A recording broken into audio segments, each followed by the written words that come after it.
Hello à tous, je suis Éléonore Vigneron et je suis ravie de vous accueillir sur Rayonnante. Dans ce podcast, je pars à la rencontre de personnalités inspirantes qui rythment l'actualité ou l'innovation à Nantes et dans la région.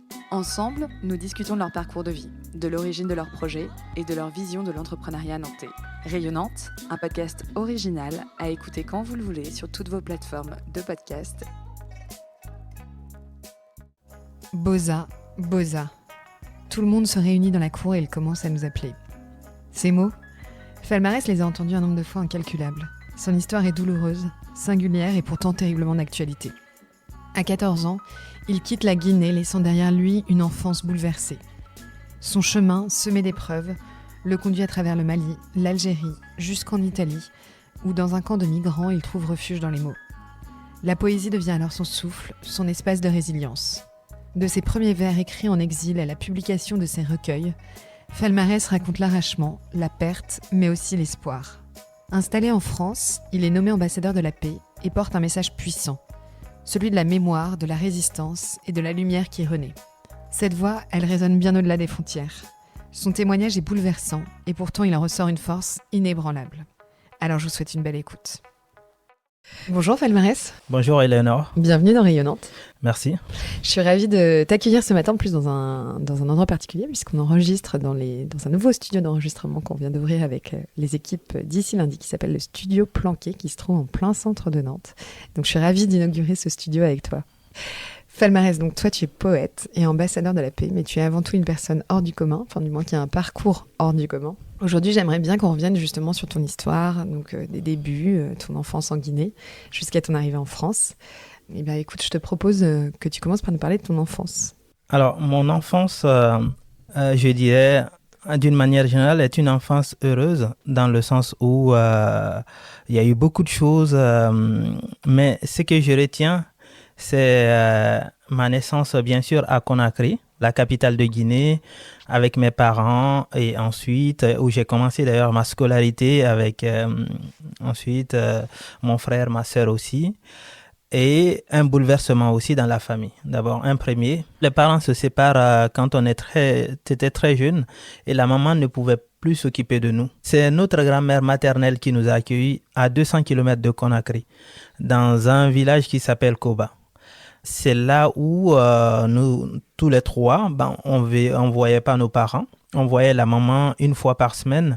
Elle venait le samedi, elle partait en fait le dimanche parce que c'était le marché de Koba, les dimanches. Donc elle repartait après les marchés. Pourquoi ta maman ne pouvait pas Parce que elle avait besoin de s'occuper d'elle-même aussi, de trouver aussi à manger, donc faire ses petits commerces, acheter tous les produits, la viande sèche, le poisson séché et des choses de ce genre et revendre à Conakry. Donc elle passait la semaine à Conakry auprès de la petite sœur à ma grand-mère maternelle. Et donc c'est comme ça en fait elle arrivait à subvenir à ses besoins et nous aider aussi. Donc nous on était avec notre grand-mère maternelle là-bas et on n'a pas vu notre papa durant des années, plusieurs années. Ah bon?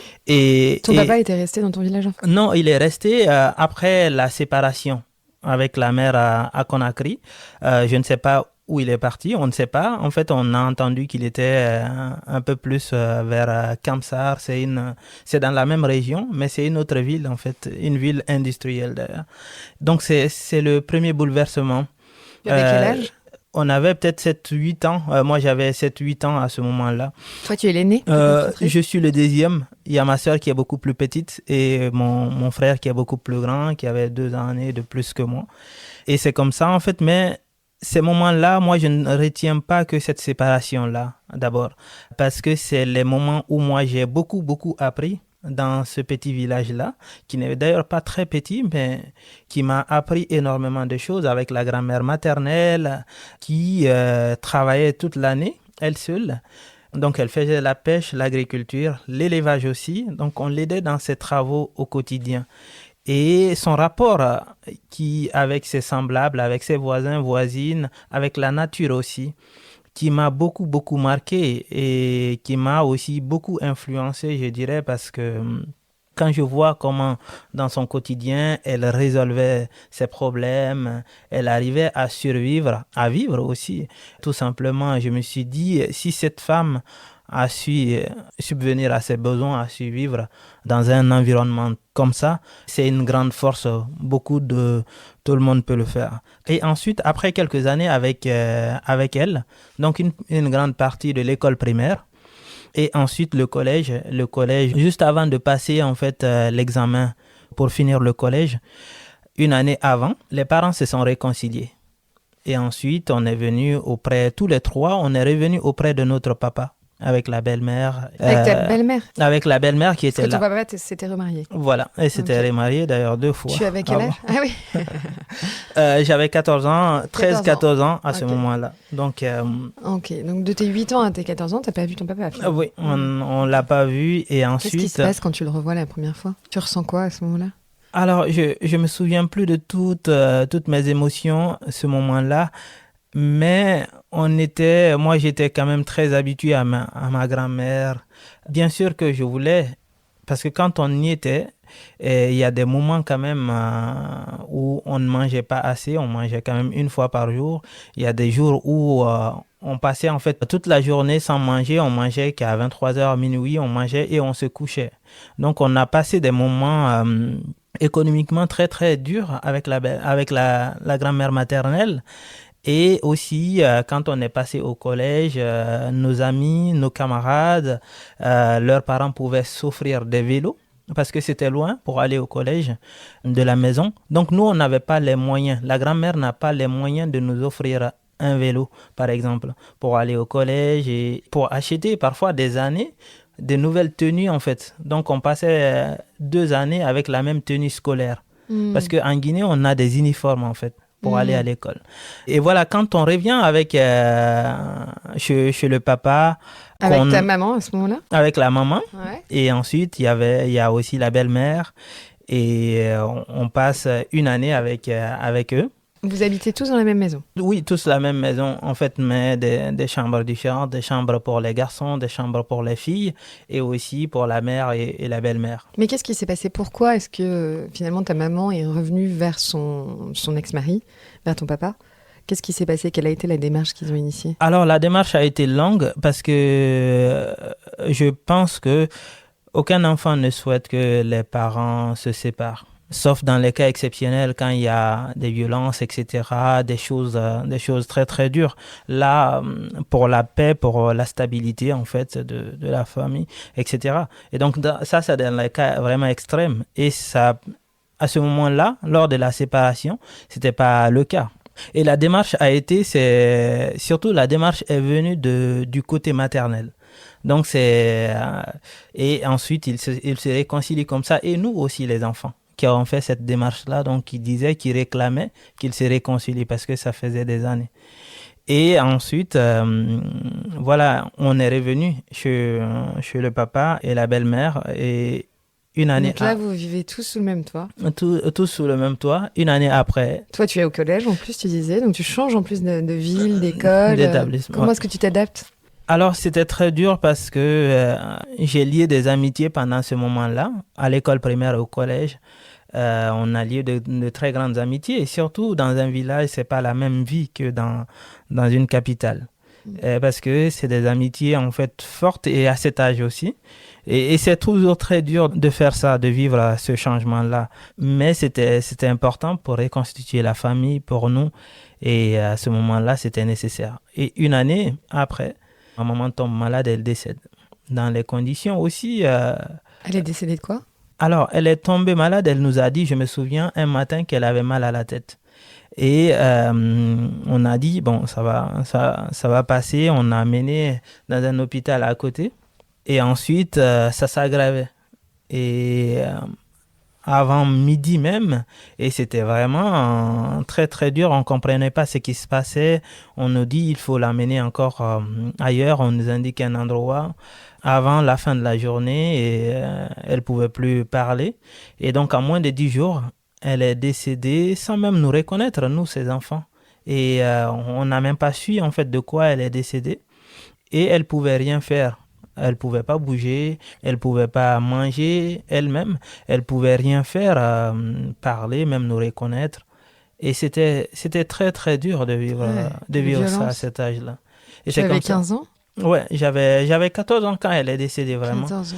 Et après aussi quelques temps, ma sœur est partie vivre chez ma grand-mère maternelle où nous étions. Et aussi mon frère est parti Après le décès de ta maman? après le décès. Ouais. Moi, je suis resté et c'est là où tout bascule et ensuite je quitte, c'est là où l'exil commence après. Attends, alors du coup, si on reprend, quand tu dis c'est là où tout bascule, c'est à partir du moment où ton frère et ta sœur ont fait le choix de retourner vivre avec leur grand-mère, là où toi, t'as pas fait ce choix. Alors, c'était pas pour vivre avec eux, parce que ma grand-mère maternelle a eu l'unique fille, en fait, comme ma mère. Heureusement pour elle, elle a adopté un enfant, un autre garçon qui était beaucoup plus jeune. Mais ce garçon, voilà, il travaillait ailleurs, il n'était jamais présent. Et donc, imaginez vivre le décès d'une fille unique. C'est dur, c'est encore dur pour nous les enfants, mais c'est encore beaucoup plus dur pour une mère de voir son enfant décédé de la sorte, mourir sous ses yeux. Et donc, voilà, et pour peut-être consoler ou l'aider un peu à regarder. Donc, ma sœur est partie, en fait, vivre quelque temps avec elle.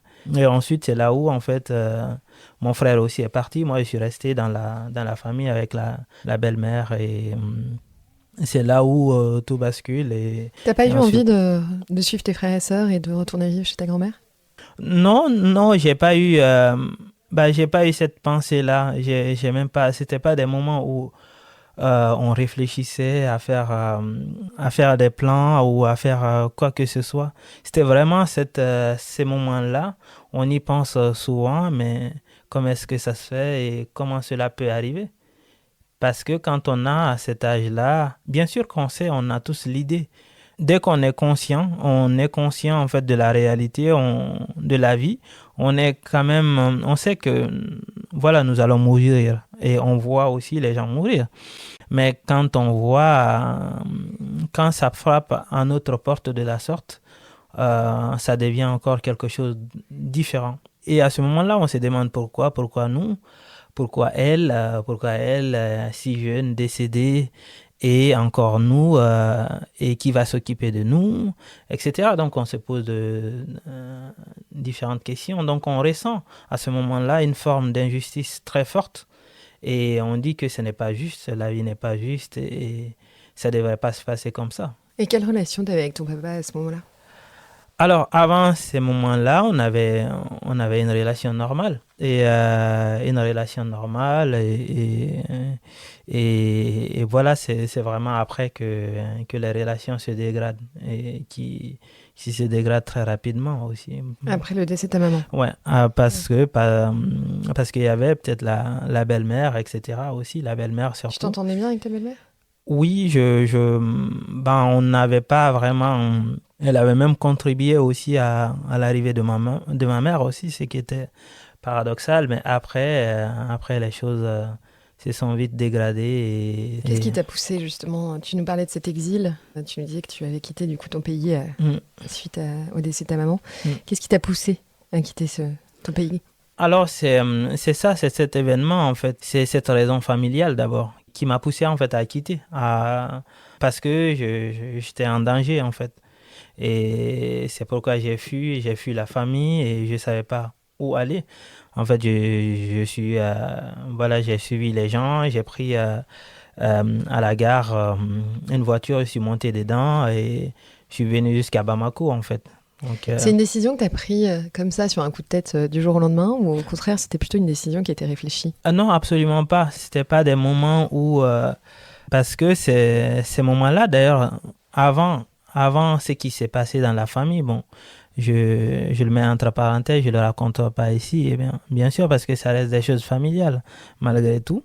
Et ensuite, ces événements-là que je n'avais pas imaginé, je pense que personne n'avait imaginé venir ces événements-là et qui m'ont poussé vraiment à fuir pour survivre. C'est la décision qui m'est venue en tête de quitter la famille avec juste le sac, le petit sac scolaire que j'avais. Sans prévenir ton frère, ta sœur, ta grand-mère? J'avais pas de moyens pour les prévenir parce qu'ils étaient loin. Est-ce qu'ils pouvaient même comprendre tout ce qui se passait peut-être, mais j'avais pas les moyens en fait pour prévenir. Ça pouvait prendre peut-être des mois pour voir quelqu'un qui y va et l'envoyer un petit message ou à mon frère aussi. Donc là, tu as 14 ans, c'est ça? Mhm. Tu prépares un petit sac un soir et tu sautes dans un train, c'est quand? C'est dans la nuit? C'est dans la journée même, Dans ouais. la journée? Dans la journée même. Tu te lèves un matin, tu pars avec ton sac à dos sur le dos? Oui. Tu dis au revoir à ton père et à ta belle-mère? J'ai dit au revoir à personne. C'était surtout pour ne pas qu'on cherche. Mais pour bien comprendre, qu'est-ce qui se passe dans ta tête à ce moment-là? Qu'est-ce que tu te dis? Tu te dis, je fuis parce que... Enfin déjà, est-ce que tu savais où tu voulais aller? Non. Non. Alors, j'ai quitté, c'était vraiment fuir. Je ne savais pas où je voulais aller. Tout ce que je voulais, c'était un endroit stable. C'est ça que je cherchais, c'était ça. Et parce que c'était beaucoup. Et ce qui se passait dans ma tête. Donc, et moi, voilà, quand j'arrive à Bamako, déjà, le trajet me calme un peu parce que ça dure quand même plusieurs heures, 3 jours, quasiment 2 jours, plus de 2 jours pour venir à Bamako. En train? Et non, En voiture? En voiture, ouais. Et il y a des... Tu as un peu d'argent à ce moment-là? Je n'ai quasiment pas grand-chose, juste le transport et à manger pour quelques jours. D'ailleurs, c'est pourquoi j'ai suivi plus tard les gens, parce que je ne pouvais pas rester seul pour manger aussi avec eux.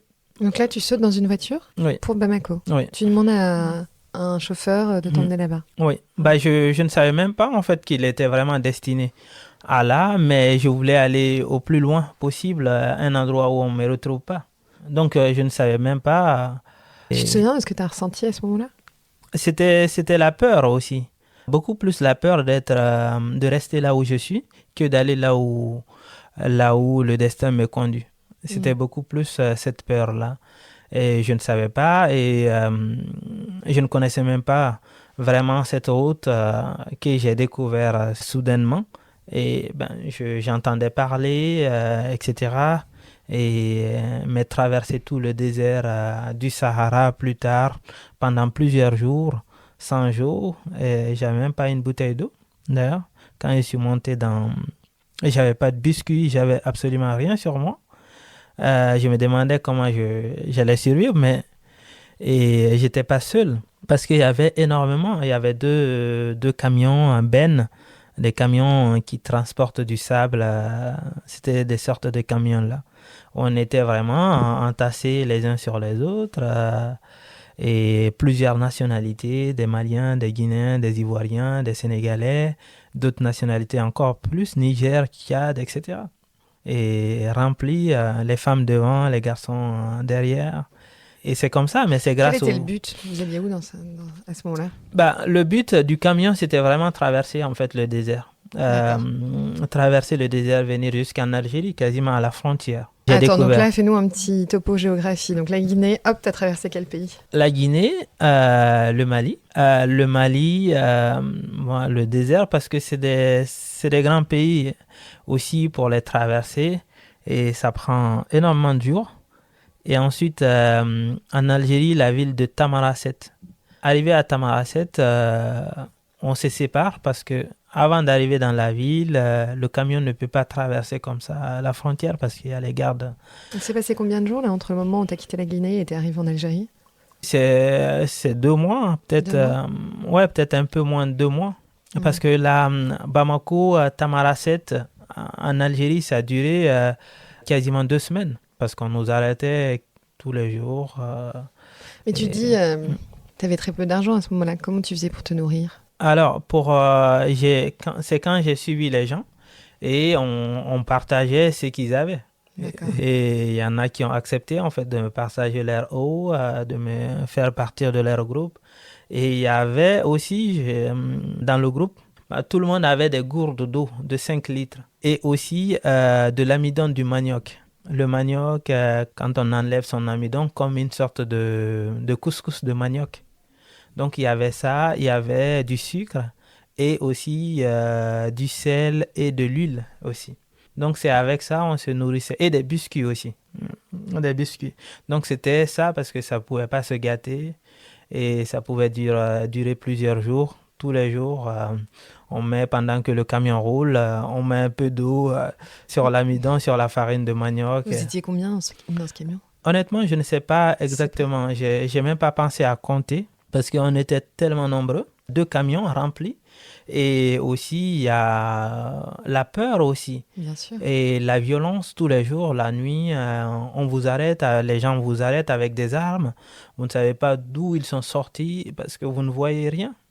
Le camion, vous ne voyez, il n'y a pas de fenêtre pour voir ce qui se passe. On vous arrête avec des kalachnikovs, pour vous demander ce que vous n'avez pas, pour vous fouiller, enlever vos habits si vous avez des beaux habits, et fouiller vos sacs, tout ce qu'ils pouvaient prendre, ils les prennent. Et même si vous avez des bagues ou des choses sur votre main, une montre, on vous les enlève.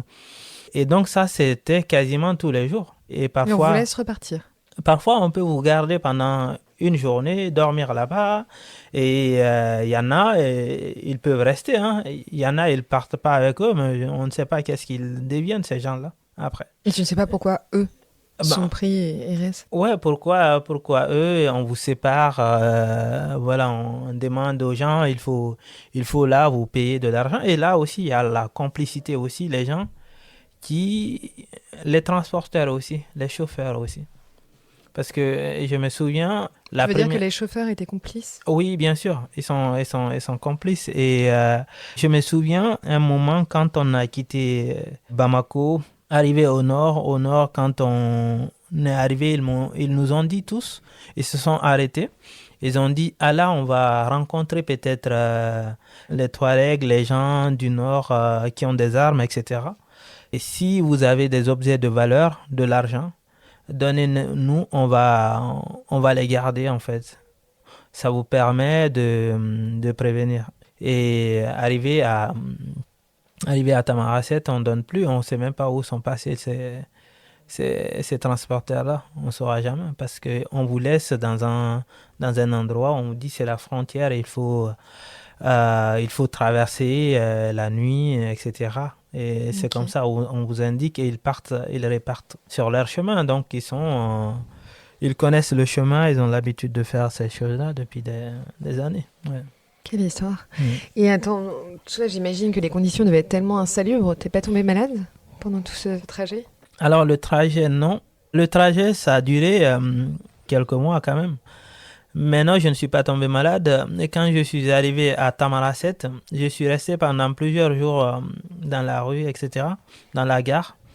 Et ensuite, dans la rue, il y a un monsieur qui s'est arrêté pendant qu'il pleuvait. D'ailleurs, il faisait hyper froid, qui m'a demandé qu'est-ce que je fais là. Je lui ai dit, je cherchais juste un endroit pour dormir.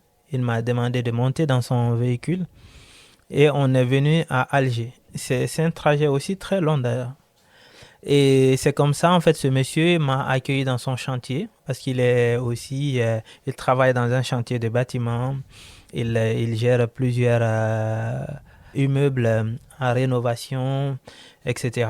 à Alger. Toi, il te propose de monter dans ta voiture, tout de suite, tu lui fais confiance? Tu montes? J'avais pas trop le choix. J'avais pas trop le choix parce que c'est ça qui est aussi fou parce que quand on pense aujourd'hui, on réfléchit beaucoup, mais c'est des moments où on ne se demande pas est-ce que je dois faire confiance à cette personne ou pas. Et dès qu'on a quelque chose pour survivre, et on le fait tout simplement parce que c'est cet instinct-là. Quand on a très froid, on a passé plusieurs jours sans dormir correctement et dormir dans la rue. Et quand quelqu'un nous ouvre sa porte, on ne réfléchit pas trop beaucoup. Et là, donc, qu'est-ce qui se passe? Tu faisais quoi sur ce chantier? Alors, je n'étais pas seul à travailler pour lui. On était plusieurs jeunes, plusieurs personnes venues de différents pays, aussi des Maliens, des Guinéens, des Ivoiriens aussi, qui travaillaient comme aide-ouvriers. C'est-à-dire, on faisait tout ce qu'on pouvait faire. On n'avait pas de métier qualifié. Donc, accompagner, aider, par exemple, les menuisiers ou des plaquistes à monter des placos, différents étages, décharger, charger, nettoyer. Par exemple, je me souviens d'une activité quand même qui était vraiment très pénible pour moi. Beaucoup plus, on avait comme l'immeuble où on travaillait était en rénovation. Il fallait enlever tous les carreaux sur la devanture de l'immeuble. Donc, on a monté d'abord des échafaudages, plusieurs étages, et on nous a attachés. On a pris des marteaux-piqueurs pour enlever. Donc, c'était des journées extrêmement longues. Et quand on finissait la journée, on se couchait, on se réveillait le matin, on prenait le petit déjeuner et on travaillait. Donc, on dormait toute la nuit. Tellement le marteau-piqueur, il est très lourd. Et oui, ça a duré pendant plus de 6 mois. Voilà, travailler dans la rénovation. Tu étais payé? Tu étais rémunéré pour ton travail? Je n'étais pas en fait rémunéré directement. Je n'ai pas reçu directement de l'argent propre et comme ça. Mais le monsieur, au lieu de me rémunérer, il m'a dit un jour les gens vont venir pour te chercher, pour te ramener en Europe. C'est comme ça, en fait, je me suis retrouvé en Libye aussi. Mais il y a énormément de choses qui se passent aussi pendant les 6 mois en Algérie aussi. En Algérie, tu étais nourri, logé, blanchi par cet homme? Oui, on avait des box où on dormait sur le chantier aussi, où on nous envoyait en fait des provisions. Quelles étaient les conditions là-bas? Les conditions, on avait des matelas, un petit matelas d'une place au sol. Et il faisait très froid. Ouais. Comme voilà, et en Guinée, il fait beaucoup plus chaud. Mais c'était des moments où aussi, il y a des moments où il y avait la neige, etc. aussi. Moi, j'ai découvert qu'il neige en Algérie. Tu ne connaissais pas la neige? et donc, il faisait très froid. Et c'est des moments aussi, on n'a pas aussi assez pour se couvrir aussi. Donc des petits pulls, pas des manteaux en fait pour se couvrir, pas aussi des draps aussi pour se couvrir, des couettes comme on dit ici. Et donc à aucun moment, excuse-moi je te coupe, mais à aucun moment tu perds espoir? Alors de là je ne savais même pas quoi faire. Je me demandais pas ce qui se passait en fait, je me posais pas beaucoup de questions. T'attendais, mais sans trop poser de questions. Oui, je ne savais pas en fait je ne savais pas en fait quoi faire. Qu'est-ce que je vais faire, où est-ce que je vais aller, avec quoi je vais aller. Si je quitte ici aujourd'hui, je peux décider de ne pas travailler. Mais où est-ce que je vais aller? On entend aussi. En Algérie, c'est vrai qu'il y a une chose qu'on ne dit pas souvent. Aussi dans le Maghreb aussi. Quand on se retrouve là-bas, dans certains pays, dans beaucoup de pays, on est aussi dans une sorte d'illégalité, comme on dit, et on entend tous les jours qu'on a pris les gens en Algérie, on les a laissés dans le désert. C'est des gendarmes, des policiers algériens qui font ça. Parfois, souvent au subsaharien, et même parfois les étudiants le vivent aussi. Bon, on ne le raconte pas tous les jours, mais c'est la réalité. Et quand tu entends ça, comment est-ce que tu fais toi pour retrouver des ressources en toi pour aller jusqu'au bout de ton histoire et pour continuer d'y croire? Parce que j'imagine qu'il y avait des moments où tu devais être désespéré. Oui, mais quand on entend certaines choses, il y a énormément... Ça mérite vraiment un livre parce que quand on entend parfois et que y a un patron et une histoire à Oran, un patron et le monsieur qui est là où il y a eu des problèmes d'argent, etc., où l'autre a perdu la vie parce on l'a pas payé, il a passé un an de salaire dans le chantier où on n'a pas payé finalement et la police a retrouvé mort dans le chantier ou des choses comme ça, hein, mais ça fait partie où on prend les gens, on les met dans les déserts, comme en Tunisie d'ailleurs avec le président. Donc c'est des histoires, je ne raconte pas des choses. Il y a des articles de presse qui en parlent aussi. Et moi quand j'y étais, j'ai entendu aussi beaucoup de choses. Donc on peut pas... Quand on est dans un lieu comme ça où la personne est bienveillante aussi, ce monsieur qui me demande pourquoi je suis là, qu'est-ce que je fais là à mon âge, moi, et qui me prête des livres pour la première fois, Et on discute de plein de choses. Je vais voir son papa chez eux. En plus, c'est pas courant. Et je passe voilà, la moitié de la journée avec son papa à discuter dans le jardin, à boire du thé, etc. Et on ne pense pas aussi à aller ailleurs, à fuir tout simplement. Donc on reste en attendant.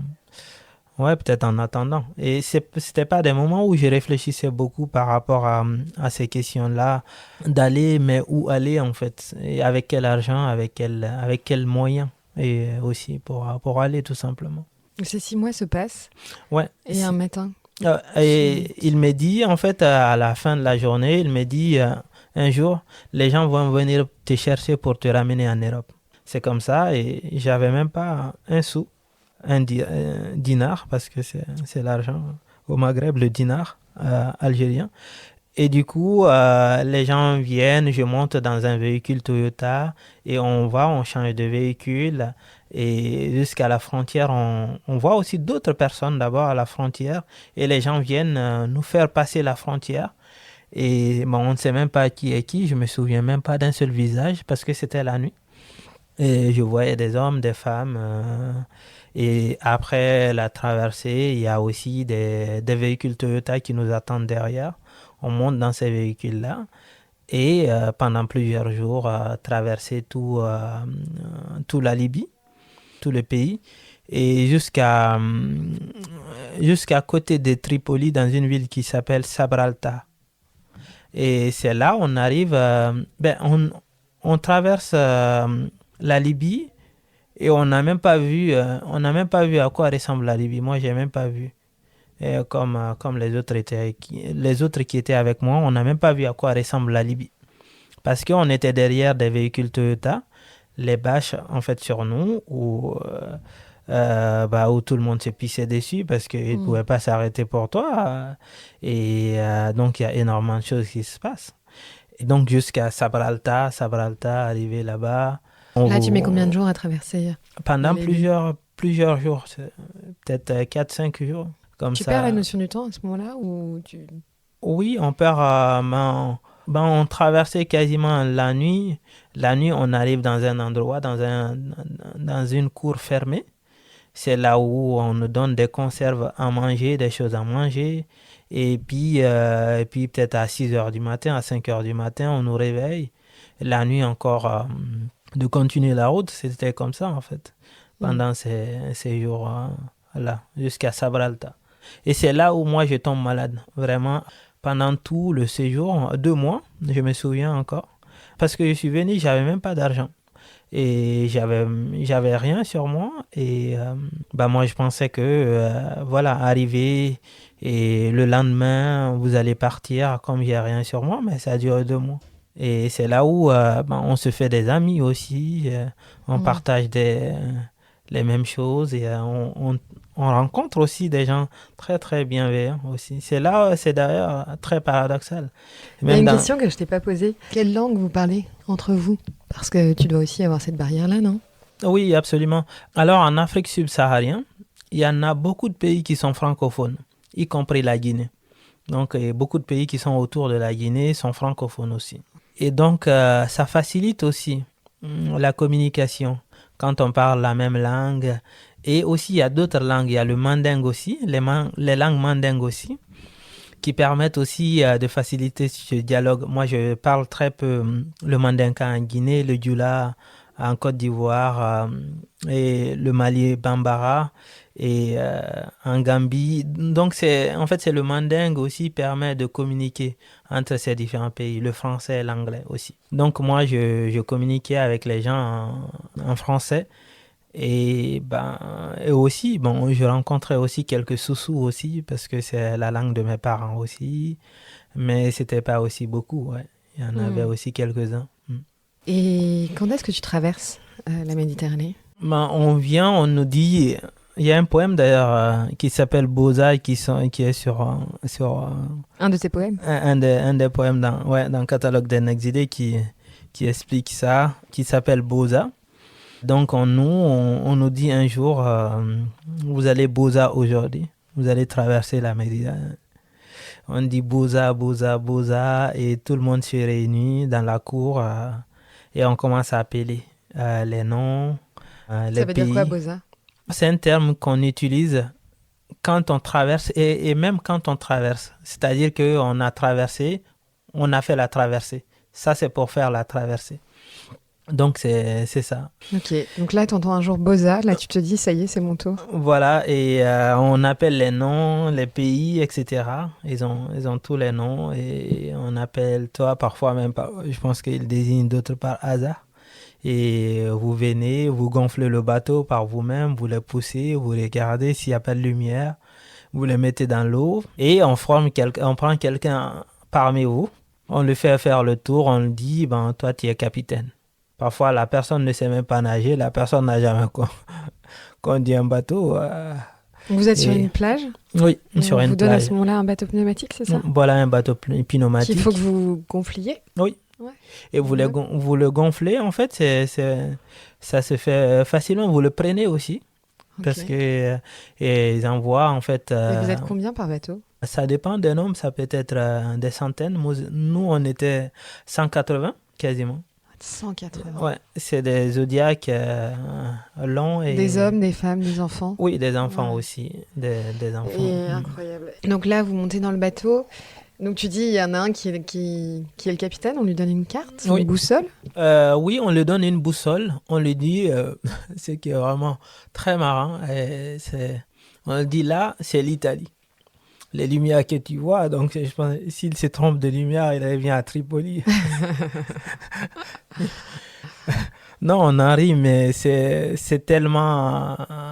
c'est pas normal ce qui se passe. Déjà, prendre le bateau pneumatique n'est pas fait pour ce genre de choses. Pour traverser un fleuve, ça va, mais pas une mer. Et ensuite, une personne qui n'a jamais fait ça, qui n'a jamais piloté un bateau, qui n'a jamais navigué, et prendre comme ça hasardement, parfois même des jeunes, et le mettre derrière juste avec une boussole, c'est criminel. Mm.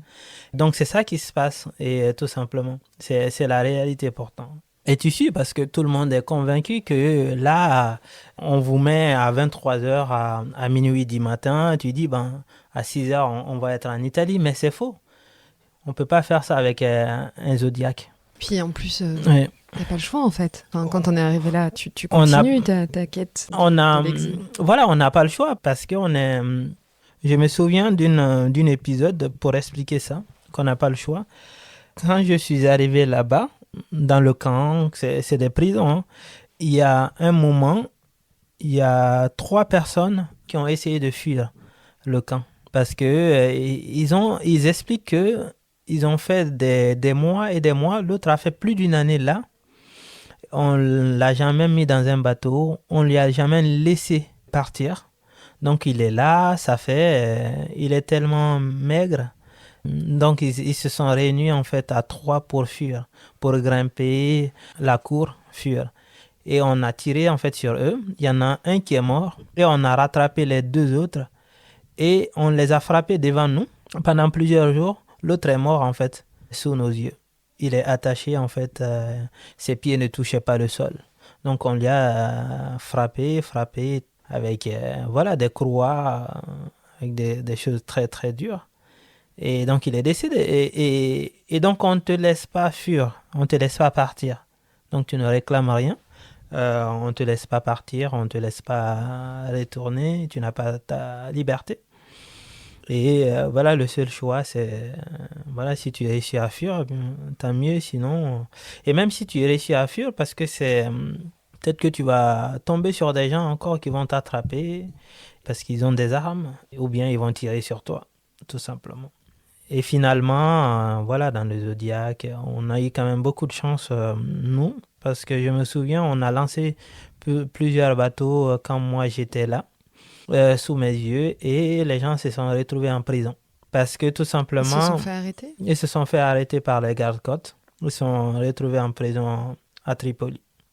Donc les gardes-côtes arrivent en bateau et hop, ils prennent tout le monde et... Oui, quand on repère le bateau, les gardes-côtes libyennes, ils peuvent intervenir, ou même, et même parfois certains militaires peuvent intervenir pour vous attraper Et parfois même appeler vos parents, appeler les gens, les demander de l'argent, avec la complicité aussi parfois des gens de nos pays aussi, nos compatriotes aussi, hein, qui mettent ces réseaux aussi en place, malheureusement. Et pourquoi vous n'avez pas été attrapé? Je ne sais pas, Tu sais pas je ne pourrais pas l'expliquer. Ben, on s'est retrouvés, après 2 jours, on s'est retrouvés dans les eaux internationales. Mhm. Et du coup, je ne sais pas comment, ils nous ont repérés. Il y avait un hélico et ensuite la Croix-Rouge et la Croix-Blanche qui sont venus en notre secours. Et je pense Ok. qu'il y a c'est des systèmes de radar, mais on voit tout ce qui se passe en Méditerranée avec les Européens, on voit. Donc là, la Croix-Rouge vous repère et Oui. vous ramène en Italie. Voilà, la Croix-Rouge et la Croix-Blanche ensemble. Ouais. Ok. Comment est-ce que tu as fait pour payer ta traversée? Tu disais que tu n'avais pas d'argent. Et quand j'étais en Algérie, le monsieur, il ne me rémunérait pas, le chef de chantier. Et au lieu de me rémunérer, il a donné cet argent pendant Ok. 6 mois Ouais. aux gens qui m'ont... Donc tout était payé de mon travail en Algérie. Donc là, excuse-moi, je reprends le fil de l'histoire. Tu arrives en Italie et qu'est-ce qui se passe? Alors, on arrive en Italie, on ne connaît pas le pays, on demande juste les noms et les prénoms. Et ensuite, arrivé en Sicile... Mais vous êtes dans des camps à ce Euh, moment-là? Oui, avant même d'être là-bas, on nous met dans les bus, des bus, plusieurs bus qui viennent, qui nous répartissent un peu partout en Italie, sur le territoire. Et moi, je me retrouve à Bolzano, avec la Croix-Rouge et la Croix-Blanche d'ailleurs encore. Et ensuite, voilà, c'est là où je réalise aussi tout ce qui s'est passé, Ouais. honnêtement. C'est là où je réalise une année qui sont passées, plus d'une année. Et an. comme ma vie et tout ce que j'ai traversé aussi, j'ai dit, mais j'aurais pu mourir dans le désert, et même d'ailleurs en gare à Bamako, dans le désert, en Algérie, dans la Méditerranée, en Libye, sans que personne ne cherche. J'avais du mal à dormir, tous ces souvenirs douloureux. Et aussi, je réalise aussi que, bon, après, j'ai dit les souvenirs de ma maman, j'ai dit ce qui était vraiment à ce moment-là insupportable pour moi. J'ai dit je vais jamais plus voir ma maman. Et cette idée, j'essayais de la rejeter plusieurs fois. J'ai dit non, c'est pas possible et on va plus se revoir. Et ça, j'avais du mal à accepter. J'ai eu du mal à accepter même aujourd'hui. Aujourd'hui. Voilà, je grandis, mais j'avais énormément du mal à accepter cette idée de ne plus se revoir maintenant. Et ensuite, tout ce qui s'est passé, les violences aussi, les violences parfois qu'on n'a pas subies, mais les violences qu'on a vues aussi. Les gens se faire tirer dans les bras, dans les pieds, se faire tirer des balles, se faire tabasser, se faire escroquer, toutes ces choses-là, ces violences physiques, psychologiques qu'on a vues, et les violences contre les femmes aussi, qu'on en parle très peu, mais qui est vraiment là. Les femmes ne traversent pas tout ce parcours-là sans des violences physiques et des violences sexuelles, etc. Et tout ça, j'avais du mal à dormir, m'empêchait de dormir. C'est là où j'ai eu ce désir-là de lire. Ensuite, j'ai commencé à écrire. J'écrivais pour me lire. Et je me lisais, ça m'aidait à m'endormir. C'est comme ça pour la première fois. On va justement parler de la poésie qui est rentrée dans ta vie. Je voudrais juste terminer donc ton exil, parce que là, tu t'es arrêté en Italie, donc à Bolzano, tu disais. Mais toi, ton objectif, c'était d'arriver en France, c'est ça? Tu avais la France... Non, depuis le départ, j'ai dit que je ne savais pas où j'allais en fait. L'idée de venir en France est venue quand j'étais en Italie à Bolzano. J'avais le choix parce que Bolzano sur la carte, c'est quelque chose qui est beaucoup plus proche. C'est une région qui est beaucoup plus proche de la Suisse aussi. Donc il y avait des gens que je voyais qui partaient en Suisse ou même dans d'autres pays beaucoup plus proches que la France. Et moi, j'ai choisi de venir en France parce que il y a aussi l'idée de la langue, mais la ville aussi de Nantes. La ville de Nantes, parce que quand j'étais en Guinée, qu'il y avait un joueur de football guinéen qui jouait pour la ville de Nantes. Donc quand j'ai dit la France, j'ai dit tout de suite la ville de Nantes. Mais tu savais où c'était positionné sur la carte de France? Non, je ne savais absolument pas où T'avais juste c'était. entendu parler de cette ville et tu t'es dit, je vais aller là-bas. Voilà, et je connaissais quand même les couleurs des Canaries, du football. C'est tout ce que je connaissais de Nantes, c'est tout ce que je savais. Et c'est comme ça que j'arrive en Nantes, c'est comme ça que j'arrive à l'ouest de la France. Et quand j'arrive ici, c'est comme Mais ça. comment tu fais pour traverser l'Italie et la France Alors pour l'Italie, venir jusqu'ici? on nous avait raconté dans le camp, je ne sais pas si c'était vrai ou pas, qu'on avait le droit de prendre les TER gratuitement. Je pense que c'était pas vrai. Et donc on a pris les trains jusqu'à la frontière, à 20 000. En fait, on a, avec quelques camarades dans le camp qui voulaient venir en France, donc on a volé le train jusqu'à 20 000. Donc parfois, les contrôleurs nous faisaient descendre dans le train. On est venu comme ça jusqu'à 20 000. Et 20 000 aussi, les gens nous ont fait passer un peu tard la journée, je ne sais pas, peut-être 23h, minuit du matin. Et tout s'est fait vraiment très très tard parce que il y a un collectif qui nous a accueillis après la frontière à 20 000. Je ne sais même pas où ils sont situés, je ne sais pas comment ils s'appellent, je ne sais même pas si c'est une association ou un collectif. Ils nous ont hébergés pendant plusieurs jours. Ils nous ont donné un lit, on s'est lavé, ils nous ont acheté des billets de train de là. Ils nous ont dit, demandez où est-ce que vous voulez aller en France. On a dit, on veut aller, moi j'ai dit, je vais aller à Nantes. Donc il y a un billet de train de là jusqu'à Paris, Paris-Nantes. Et comme pour tout le monde d'ailleurs. Et c'est comme ça en fait que c'est passé. Et là, quand tu arrives à Nantes, quand tu mets un pied à Nantes, Bah, qu'est-ce qui se passe? quand j'arrive à Nantes, alors j'arrive d'abord en gare, un peu en fin de journée. Et je marche avec mon sac, avec tout ce que j'ai écrit en Italie dedans. Parce que j'avais beaucoup écrit en Italie, j'ai encore ces écrits-là. Et donc je marche quand même dans Nantes, je viens dans le centre-ville, avant même de trouver le centre-ville. Et je marche quand même beaucoup, jusque tard la nuit. Et ensuite j'arrive dans le centre, il y avait d'autres, j'arrive au Square d'Avier, il y avait d'autres Africains là qui m'ont expliqué que voilà, que c'est le week-end, bah, il fallait rester ici en attendant en fait le lundi pour voir. Donc je dors 2 nuits dehors à Commerce avec mes poèmes. Je dormais avec ma tête posée sur mon sac. J'avais juste un blouson, j'avais pas quelque chose vraiment qui pouvait tenir. J'avais tellement froid. Donc je passe 2 nuits comme ça à Commerce à dormir dehors. Et le lundi matin, je vais à la police qui me conduit en fait à une association. Donc, donc qui m'indique la porte bleue, en fait l'association Saint-Benoît-Labre. Donc je vais là-bas à l'association Saint-Benoît-Labre. Et en fin de journée, on m'a dit qu'on me prend, mais qu'il n'y a pas de place à l'association Saint-Benoît-Labre. Après, il y a une famille d'accueil qui vient me chercher en fin de journée. Donc on va à Saint-Marc-de-Coutais en fin de journée, voilà, dans la soirée. Et puis avec un jeune qui vient aussi de la Côte d'Ivoire, donc on était tous les deux. Et lui, il est resté 1 mois dans cette famille, moi 2 mois dans cette famille, avant de revenir à Nantes à Commerce, avec cette même association. Ok. Et là, tu obtiens ton titre de séjour à ce moment-là? J'étais encore mineur à ce moment-là. Donc, on demande le titre de séjour à la majorité. Donc, tu avais 15 ans en plus? Voilà, j'avais 15 ans et plus. Et du coup, le juge d'enfant me dit que je vais poursuivre ma prise en charge dans le Morbihan. Mais qu'à Vannes. Donc, À Vannes, ouais. C'est la première fois que j'entends la Bretagne, le Morbihan, Vannes. J'avais jamais entendu parler avant. Mais bien avant, j'avais rencontré des amis à Nantes, des écrivains qui m'ont dit que Vannes, c'est une belle ville. Que d'aller, c'est une toute petite ville, ça peut m'aider vraiment à m'intégrer plus facilement que dans une grande ville.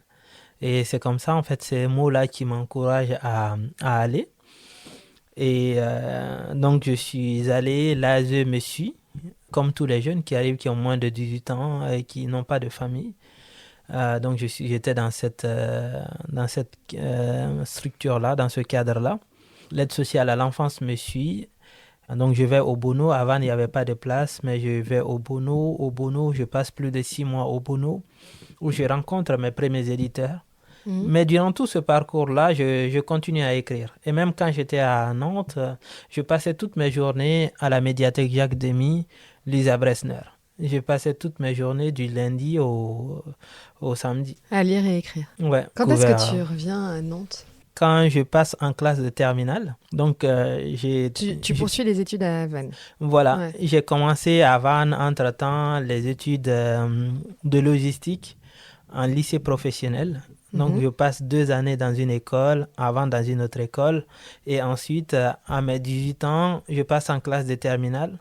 J'avais le choix. Je voulais absolument passer mon bac. Donc, j'avais le choix de l'alternance, de faire des études en alternance pour payer aussi le loyer, subvenir à mes besoins en un mot. Parce que tu dormais où à ce moment-là? Alors, quand j'étais suivi par les apprentis d'Auteuil.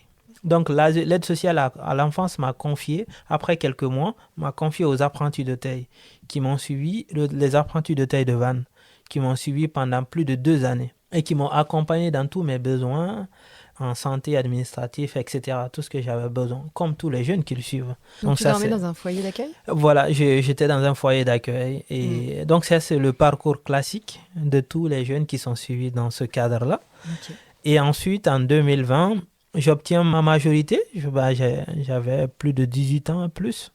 Et ensuite, voilà, je reviens à Nantes parce que j'ai trouvé une entreprise, le réseau de transport en commun, qui s'appelait à cette époque-là la Sémitane, qui a accepté que je passe mon bac en alternance avec l'entreprise, et une école, un CFA, à Sainte-Luce-sur-Loire, qui s'appelle Aftral. J'ai passé mon bac là-bas,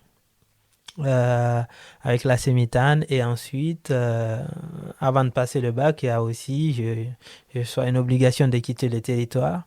Heureusement, il y a beaucoup de gens qui m'ont soutenu. Les gens m'ont soutenu, mes éditeurs, les familles. Parce que là, tu reçois une lettre un jour qui te dit vous êtes obligé de quitter le territoire. Voilà, et de la préfecture de la Loire-Atlantique. Okay. Mais j'étais aussi membre du jury du festival Étonnant Voyageur. Donc, il y a énormément de gens, de médias qui me suivent, qui me soutiennent, de personnes, des familles. Et c'est grâce à cette mobilisation-là que finalement, j'ai obtenu mon premier titre de séjour. Donc, j'ai passé le bac. Je suis resté 2 années de plus avec la Sémitane. Donc 3 années, et j'ai fait un BTS à la Sémitane avec la même école. Après ça, je publie mon 5e recueil de poèmes, Catalogue d'un exilé, après mon année de BTS du coup. Et t'es retourné en Guinée? Je ne suis pas encore retourné en Guinée depuis mon départ, mais ça va plus tarder maintenant. Ouais, tu aimerais bien y retourner? Oui, ça me manque tous les jours, la Guinée me manque tous les jours, et ma famille me manque aussi. Tu as des nouvelles de tes frères et sœurs? Oui. De ton frère et tes sœurs? Oui. Ouais, je vais... Quand est-ce que tu as retrouvé leurs traces? Alors, il n'y a pas longtemps, c'est il y a quelques années, et puis on a commencé à communiquer grâce aux réseaux sociaux. Comment tu as fait? C'est toi qui les as recherchés ou c'est eux? C'est eux qui m'ont contacté, d'abord sur Messenger, Facebook, et ensuite on a échangé de numéros pour se contacter via WhatsApp. Incroyable. Et ton père, tu as des nouvelles? Oui, j'ai des nouvelles, ouais. Il va bien. Ouais. Tu l'as recontacté? Très peu, on a parlé 2 ou 3 fois depuis, mais il va bien. Ma sœur me dit qu'il va très bien. Il a compris que tu partes? On n'en a jamais parlé, on n'en a jamais parlé encore, mais c'est une chose aussi à en parler, voir aussi, pour remédier à ça. Et ouais. Felmarès, son histoire, elle est tellement touchante et tellement incroyable. Je voudrais qu'on parle poésie maintenant. Tu nous as raconté un peu comment la poésie est arrivée dans ta vie, mais j'aimerais savoir justement quand est-ce que tu as commencé à écrire? J'ai commencé à écrire en Italie, à mon arrivée. Après cette longue traversée, ce long périple, je n'arrivais pas à dormir. C'est là où j'ai ressenti le désir de la lecture qui m'a poussé à écrire en français, et je me lisais pour la première fois. Donc au départ, c'était pas une passion, c'était juste Un échappatoire. Voilà, un échappatoire. Et ensuite, quand je suis venu en France, à Nantes, c'est là où c'est devenu une passion pour moi, la poésie, l'écriture. Parce que je passais toutes mes journées dans les médiathèques et à lire. C'est là où j'ai appris la poésie, la différence entre la poésie et le roman, l'essai, la philosophie. C'est là où j'ai découvert aussi quasiment tous les noms que je connais, les noms littéraires que je connais, ou même plus, pas que je lisais pas que de la littérature, des scientifiques, etc. Voilà, d'autres personnalités qui ont marqué l'histoire, etc. Aussi des biographes, de la biographie, pardon, aussi. Et comment est-ce que tu fais pour écrire? Est-ce que tu laisses mûrir tes idées et tu les couches sur un papier ou est-ce que c'est très spontané? Quel est ton processus de création? Alors, ça a évolué un peu, mais ce que j'ai fait depuis que j'ai commencé à écrire, j'ai écrit avec le papier. Donc, j'écris avec le papier et ensuite, je retravaille beaucoup. Je recorrige, je réécris beaucoup. Je vois que tu as ton carnet d'écriture. Et ensuite, je le tape à l'ordinateur. Parfois, il m'arrive aussi de commencer directement à taper avec l'ordinateur. Et ça, c'est vraiment récent pour moi. Mais le processus, voilà, d'un point de vue littéraire aussi, a évolué. Parce que le regard aussi, la poésie, c'est le regard aussi que fait la personne aussi sur le monde, sur les choses, tout simplement. Et c'est comme ça, en fait, ce regard-là aussi évolue, les sujets qu'on aborde, les manières dont on aborde, et avec les mots, etc. Et donc ça a évolué, et parce que j'ai appris aussi, depuis ces années-là, en écrivant, j'ai appris beaucoup de choses. Tu écris sur quoi? J'ai beaucoup écrit sur mon parcours, sur ce périple. Mais ça va au-delà de ça. Par exemple, quand on prend l'exemple de ce catalogue d'un exilé, le dernier qui est publié chez Flammarion, ça raconte mon histoire personnelle, mais c'est l'histoire aussi de beaucoup d'autres personnes. Et finalement, cette histoire personnelle se confond avec une histoire plurielle. L'histoire des centaines et centaines d'autres personnes en France aujourd'hui, en Europe, et même peut-être dans d'autres régions du monde, sur le continent américain et même peut-être ailleurs. Mais pour moi, ça va au-delà de ça, tout simplement. Parce que la vie d'une personne ne se résume pas seulement à ces personnes qui ont vécu ces situations-là. Comme on le dit, comme d'autres veulent nous faire croire, ne sont pas des étiquettes. C'est aussi des êtres humains, aussi à part entière. Donc, ils ont des besoins aussi. Ils ont besoin de faire leurs courses, de vivre, de rencontrer l'amour, de vivre leur vie tranquillement, d'aller dans un jardin, se promener, aller boire un verre avec des amis, rencontrer de nouvelles personnes. Donc, c'est des gens comme les autres aussi. Et voilà, c'est pourquoi dans le catalogue d'un exilé, il y a des poèmes qui parlent de 9 rue des Halles, la rue où j'habitais avant, de mon quartier où j'habitais avant, des poèmes qui parlent de ma chambre, d'une journée, tout simplement que j'ai... Pas que des poèmes comme Je ne suis pas migrant, comme Le voyage infernal. Il n'y a pas que des poèmes slogans, mais il y a aussi des poèmes tout simples. Ça, peut-être, c'est aussi une forme de réponse aussi. Une réponse par le simple aux choses peut-être difficiles. Tu nous disais que tu lisais beaucoup. Qui sont tes inspirations, tu vois, tes maîtres à penser en poésie? Alors, c'est vrai que j'écris beaucoup. Moi, je dirais, ma grand-mère a été une des sources d'inspiration importantes pour moi. Elle l'est encore aujourd'hui. Je dirais même que c'est la plaque tournante de ma poésie, mais aussi de ma pensée. Beaucoup plus parce qu'elle m'a profondément influencé, marqué. Et bien sûr, dans mes lectures, dans mon écriture, on peut rencontrer aussi d'autres écrivains comme Senghor, Césaire, etc.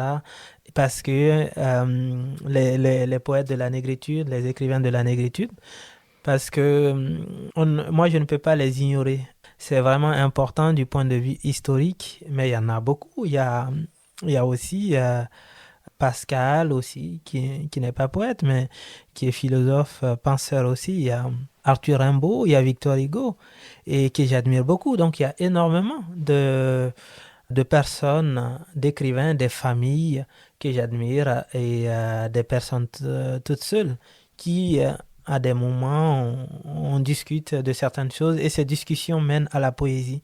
J'ai envie de les mettre ou des souvenirs avec ma grand-mère, avec les endroits, les activités que faisait ma grand-mère. Je me suis dit, il faut que je les mette en poésie. Donc les influences sont multiples aussi. Et en 2020, tu as été nommé ambassadeur de la paix. Comment est-ce que tu as reçu cette reconnaissance ? C'était absolument pas une reconnaissance recherchée, mais j'ai été contacté par le Cercle des ambassadeurs de la paix à Genève qui m'a proposé cette reconnaissance-là. J'étais très ému, je suis encore très ému quand on parle de ça parce que pour moi, être ambassadeur de la paix, c'est pas seulement la responsabilité d'un jeune poète, c'est pas la responsabilité d'une personne comme moi, mais c'est la responsabilité qui nous concerne tous, toutes et tous, et nous sommes tous ambassadeurs de la paix, parce que la paix nous concerne tous, et moi je le vois comme ça. Et c'est une reconnaissance, c'est un titre, mais je le suis autant que vous, autant que nos auditeurs qui sont là. Ça veut dire quoi, être ambassadeur de la paix ? Être ambassadeur de la paix, c'est contribuer à la paix dans notre quotidien, dans notre manière de vivre, avec nous-mêmes, être en paix avec soi, avec son voisin, avec son entourage, avec son pays, le pays où on habite, avec son environnement, avec la nature.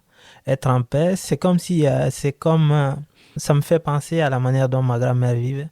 Je pense que si on est en paix avec soi, on sera en paix avec tout ce qui nous entoure. Les gens qui sont pas en paix aujourd'hui, qui créent parfois même des conflits aujourd'hui, sont des gens qui ne sont pas en paix avec eux-mêmes. Ils ont des problèmes personnels. Donc ils essayent de l'exporter ailleurs, à leurs voisins, au monde qui nous sommes. Donc c'est des gens qui doivent revoir leur paix intérieure. Merci pour ce message. Est-ce qu'il y a des projets que tu portes en ce moment pour justement sensibiliser à la paix, à la fraternité ?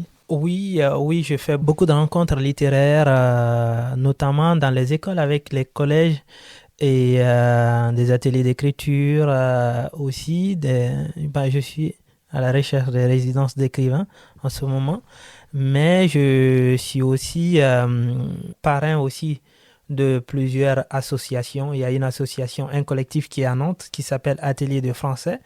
Et je suis parrain et en tant que membre aussi.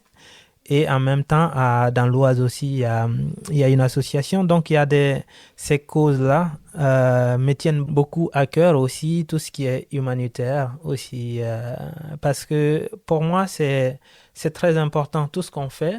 Il faut que l'être humain soit à la base de ça. Il ne faut pas qu'on oublie notre humanité. Et pour moi, c'est tellement important de ne pas oublier ça par les actes aussi. Tout ce qu'on fait, même si on n'est pas d'accord avec tout ce que l'autre dit, l'autre fait, mais on ne doit pas oublier que l'autre aussi est un humain comme nous. Et ça, c'est important aussi. Et tu parlais de ton dernier ouvrage, Catalogue d'un exilé, qui évoque justement la douceur, la nostalgie. Qu'est-ce qu'il représente pour toi, ce livre ? Alors, c'est le dernier, mais il y a eu aussi 4 autres avant. Donc, je les porte tous au même titre dans mon cœur parce que, voilà, c'est des enfants. C'est comme des enfants, c'est les naissances. Et aussi, l'écriture nous permet aussi de dialoguer avec parfois les personnes qu'on ne connaît même pas, les personnes qu'on n'a pas rencontrées. Et avec l'écrit, aujourd'hui, moi, j'arrive à lire les écrivains de la Grèce antique, les écrivains, les philosophes de la lumière qui ne sont plus aujourd'hui. Et c'est aujourd'hui, je me rends compte aujourd'hui aussi, c'est une manière aussi de témoigner aussi.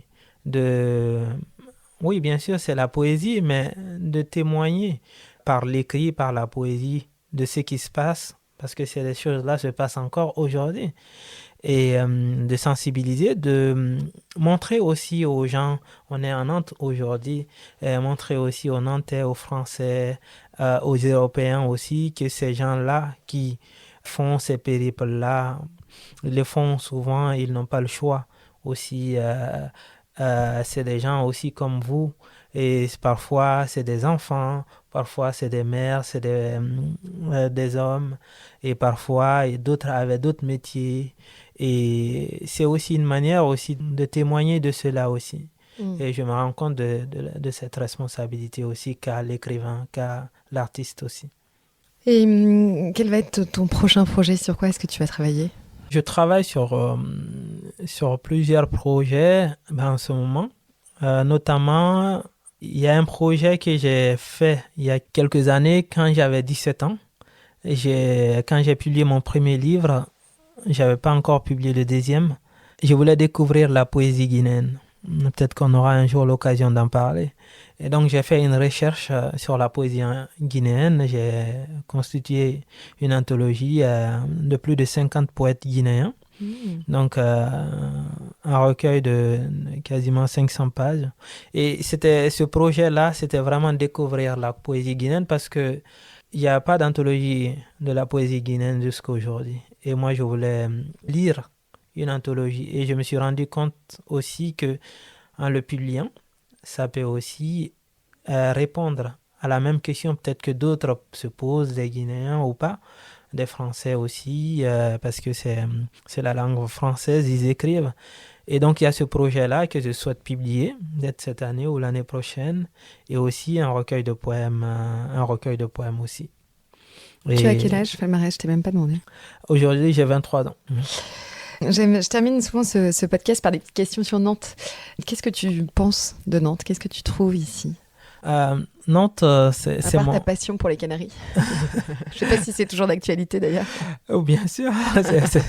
Malgré, on aimerait qu'ils fassent plus les Canaries, mais ça n'a pas changé. Et oui, Nantes, c'est une ville agréable à vivre. N'oublions pas quand même que moi, je voyage beaucoup en France, particulièrement à l'intérieur de la France.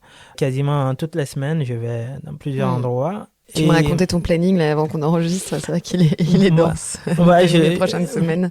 Aux quatre coins de la France. Voilà, j'ai découvert quand même que Nantes, c'est une ville culturellement forte. En France, c'est une des villes culturellement qui bouge beaucoup, beaucoup. En France, il y a énormément de festivals de littérature, de poésie, de films, énormément de festivals de jeunesse, etc., que la ville propose. Et le message, c'est que, voilà, que malheureusement, ce qu'on voit, etc., avec la région, la suspension, en fait, de la subvention à la culture, au sport et au monde associatif, c'est désolant. Il faut qu'on garde ce côté-là culturel. Il faut qu'on poursuive, en fait, ce côté, parce que la culture, c'est ce qui nous rassemble, en fait. Avec la culture, quand on va dans une soirée, dans un concert, peu importe le concert musical, peu importe le genre musical, on ne se demande pas dans quelle langue cette personne parle. On écoute tous la musique, beaucoup en tout cas écoutent la musique, écoutent différents genres musicaux, etc. C'est des exemples culturels forts. Et pour moi, c'est ça qui fait la particularité de cette ville. C'est que c'est une ville à dimension culturelle grande. Et ça, on doit tous contribuer à cela, même si on n'est pas d'accord sur tout. C'est normal, mais on doit préserver ce côté-là. On ne doit pas laisser la culture de côté. Et est-ce qu'il y a un événement culturel justement à Nantes que tu manquerais pour rien au monde? Ah, c'est difficile à choisir. C'est difficile à choisir parce qu'il y en a énormément d'événements, de grands événements culturels à Nantes. Il y en a beaucoup. Il y a les folles journées qui viennent de se passer. Il y a bientôt il y a les Atlantides, le festival de littérature du monde où j'étais l'année dernière. Et il y a bientôt Atlantide. Il y a aussi le festival de cinéma, les trois continents aussi qui sont là, le festival de films. Mais il y en a énormément. Ouais. Est-ce que tu as des adresses que tu voudrais nous partager? Alors, à Nantes, il y a 30 mots aussi, prendre le bateau à la gare maritime et traverser la Loire qui est un fleuve qui n'est plus à présenter aux Français aujourd'hui, et aller à Trentmont faire une petite balade. Et aussi, il y a les machines de Lille qui ne sont plus à partager. Mais moi, il y a un endroit j'aime beaucoup en Nantes aussi, c'est le Jardin des Plantes. Le Jardin des Plantes, c'est extraordinaire. D'ailleurs, on pourrait dire que c'est un jardin extraordinaire. Pourquoi? Qu'est-ce que tu apprécies dans ce jardin? D'abord, le calme, et aussi c'est très propre. C'est tout le temps propre, c'est entretenu, et c'est en face de la gare. Parfois, si on a une longue attente, on peut venir s'asseoir au Jardin des Plantes, et c'est la sérénité en fait. Et malgré les gens sont sereins, sont agréables dans la ville, dans toute la ville. Et voilà, c'est mon endroit secret, c'est un endroit que je fréquente souvent, le Jardin des Plantes en Nantes. Merci Felmarès, je te propose pour terminer ce podcast, est-ce que tu pourrais nous partager un extrait d'un de tes poèmes préférés, enfin un poème qui te tient particulièrement à cœur? Tous ces poèmes me tiennent à cœur, bien sûr. La chaleur qui me manque, que je voudrais me souvenir de toi, ô chaleur qui me manque, quand dans la nuit européenne, sous ma couette bien chaude, je ne te sens guère. Quand je viens m'asseoir près de la cheminée, je ne te sens guère. Ô chaleur, hélas, hélas, hélas, oh. Pourtant, tu es feu rempli d'oiseaux plumes en elle-même. Pourtant, tu étais d'oreiller classique, semblable à la lumière et l'ombre de Borges. Pourtant, tu es le tambour, le tam-tam, le djembé et la femme qui réchauffe mon cœur. Pourtant, tu es si importante à la case maternelle, si chère à la vie hivernale en elle-même. Ô chaleur qui me manque, chaleur maternelle, chaleur natale, chaleur amicale. Oh, je voudrais m'en souvenir, que je voudrais m'en souvenir simplement, la chaleur à laquelle tout enfant aspire. Merci Felmarès, merci pour aujourd'hui. Merci également Léonore, c'était un plaisir. Moi aussi, c'était un plaisir. À très bientôt Felmarès. À très bientôt. Merci pour votre écoute. Si cet épisode vous a plu, partagez-le autour de vous en l'envoyant à vos proches ou en le relayant sur vos réseaux sociaux. Et si jamais vous écoutez cet épisode sur Apple Podcast et Spotify et que vous avez 20 secondes devant vous, n'hésitez pas à laisser une note et un commentaire en dessous du podcast. C'est grâce à ça que vous m'aidez à le faire connaître et grandir. Si vous venez juste de découvrir cette émission, sachez qu'il y a plus d'une 60aine d'épisodes enregistrés avec de nombreux invités nantais passionnants et plein d'autres formats sur l'actualité d'ici, disponibles sur votre plateforme d'écoute préférée. Pour suivre toute l'actualité du podcast, retrouvez-nous sur Instagram et Facebook ou suivez-moi sur LinkedIn. Bref, en 2 mots, abonnez-vous au podcast, écrivez-moi, partagez, c'est ce qui fait vivre ce podcast qui n'existerait pas sans votre fidélité. Merci.